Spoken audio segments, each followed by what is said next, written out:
আপনারা অনেকেই বলতেছেন ডক্টর ইউনূস সাহেবকে কেন সরকারের ক্ষমতা দেওয়া হলো, সে কেন সরকারের দায়িত্ব নিল, একজন সুদখুরকে কেন আমরা সরকার বানাইলাম, এই কথাগুলো অনেকেই বলতেছেন।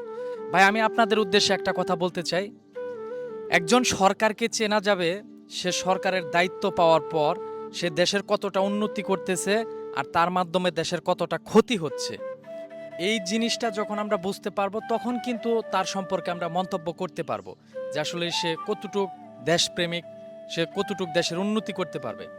সে এখন পর্যন্ত দেশের কাজ শুরুই করে নাই, আমরা শুধু শুধু তাকে কেন সুদখুর বলতে যাব, কেন তাকে আমরা ভুল বুঝবো? এই ভুলটা কখনোই বোঝা যাবে না। আর আমি চেয়েছিলাম এর আগে যে আমাদের বাংলাদেশে একজন পুরুষ প্রেসিডেন্ট আসুক। যেই কথা সেই কাজ, আলহামদুলিল্লাহ আমাদের বাংলাদেশে এখন বর্তমানে পুরুষ প্রেসিডেন্ট ডক্টর ইউনূস সাহেব আছেন। আমি আশা করি উনি আমাদের বাংলাদেশের জন্য ভালো কিছু করবে। আর আরেকটা কথা হচ্ছে যে এটা শুধু আমি না,